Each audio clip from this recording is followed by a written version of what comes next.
Hi అండి, అందరికీ నమస్కారం. మనకు తెలంగాణలో ఒకదాని తర్వాత ఒకటి నోటిఫికేషన్లు అనేవి రావడం జరుగుతుంది. ఫస్ట్ ఆఫ్ ఆల్ నా పేరు Sudhakar. Right to information act RTI 2005 as a మంచోల్టన్ మీడియా రిపోర్టర్గా కానివ్వండి, ఇంకొకటి యాజ్ ఏ యాస్పిరెంట్గా కానివ్వండి, తెలంగాణలో రకరకాల నోటిఫికేషన్లు అనేవి రావడం జరుగుతుంది. గ్రూప్ 1 అనేది మనకు ఆల్రెడీ అప్లికేషన్ నడుస్తుంది. సింగరేణిలో 272 పోస్టులకు గాను మార్చి 18 వరకు అప్లికేషన్ డేట్ అనేది ఉండడం జరిగింది. అయితే రైల్వేలో కూడా జాబ్స్ అనేది రావడం జరిగింది. ఇకపోతే మనకు నెక్స్ట్ గ్రూప్ 2, గ్రూప్ 3, గ్రూప్ 4 వరుసగా నోటిఫికేషన్స్ అనేవి పడుతూ ఉన్నవి. ఇకపోతే ఆర్టీసీలో మనకు 3035 పోస్టులకు గాను నోటిఫికేషన్ అనేది రాబోతుంది. మరి ఏ కేటగిరీలో ఎన్ని పోస్టులు ఉన్నవి, అసలు ఇప్పుడున్న డ్రైవర్లు ఎంతమంది, అసలు ఎంతమంది సిబ్బంది ఉన్నారో, మరి వారి సిబ్బందికి అడిషనల్గా ఎంత ఖర్చు అవుతుంది, ఎంత రెమ్యురేషన్ ఇవ్వాల్సి వస్తుంది, మరి ఎంతమంది డ్రైవర్లు అవసరం, ఎంతమంది కండక్టర్లు ఉన్నారు, ఒకవేళ ప్రమాదవశాత్తు చనిపోతే వారికి కారుణ్య నియామకం ఉంటుందా అనే దాని మీద మీ ముందుకు రావడం జరిగింది. ఇకపోతే ఆర్టీసీలో 3035 పోస్టులకు గాను నోటిఫికేషన్ రావడం జరిగింది.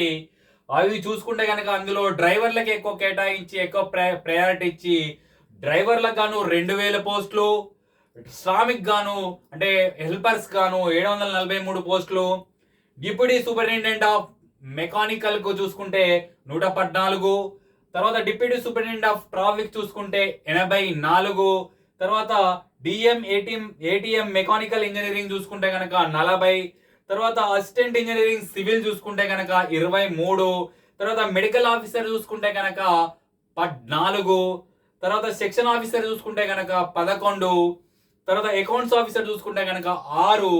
ఇకపోతే ఇవన్నీ కలుపుకొని 3035 పోస్టులతో కండక్టర్ పోస్టులు 800 పోస్టులు అనేవి మనకు అడిషనల్ గా రావటం జరుగుతుంది.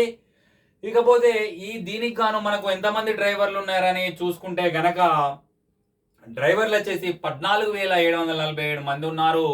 ఇకపోతే కండక్టర్లు వచ్చేసి 17,410, మొత్తం కలుపుకొని 42,000 సిబ్బంది ఇప్పటి వరకు ఉండటం జరుగుతుంది.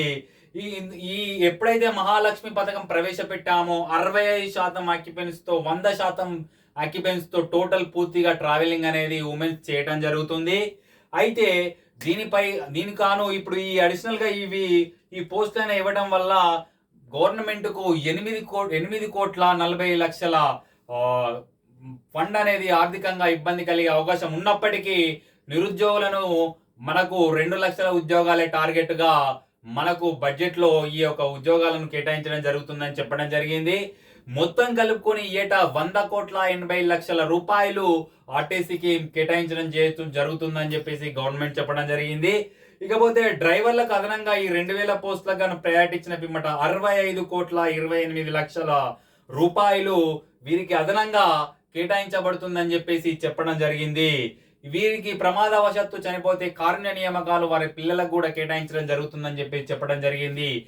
ఏది ఏమైనా 2024 మనకు 2 లక్షల ఉద్యోగాలే లక్ష్యంగా 3035 పోస్టులు ఆర్టీసీలో మనకు కేటాయించడం జరిగింది. కాబట్టి మీరు ఎవరైతే ఉన్నారో ఈ మెకానికల్ కానివ్వండి, సివిల్ కానివ్వండి, ట్రాఫిక్ కానివ్వండి, బీటెక్ చేసిన వారు కానివ్వండి, ఈ హెల్పర్స్ కానివ్వండి, శ్రామిక్ కానివ్వండి, ఇకపోతే డ్రైవర్స్ కానివ్వండి, ఎక్స్పీరియన్స్ ఉన్న డ్రైవర్ కానివ్వండి, సెక్షన్ ఆఫీసర్ కానివ్వండి, మెడికల్ ఫీల్డ్ సంబంధించిన వారు కానివ్వండి, దయచేసి అలర్ట్ గా ఉండండి.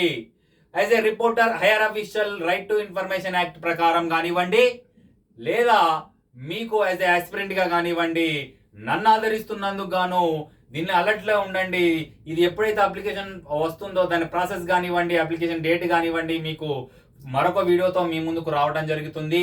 ఇకపోతే ఏఎస్వి టాక్స్ అండ్ ఎంటర్టైన్మెంట్ ద్వారా నన్ను ఆదరిస్తున్నందుకు గాను మీ అందరికి మనస్ఫూర్తిగా ధన్యవాదాలు తెలియజేస్తూ 3035 పోస్టులు ఆర్టీసీలో తెలంగాణ స్టేట్ బస్ డిపోలో మనకు రావడం జరుగుతుంది. కాబట్టి దయచేసి అందరూ అలర్ట్ ఉండి సద్వినియోగం చేసుకోవారు ఈ అవకాశాన్ని కోరుకుంటూ మీ ఏఎస్వి.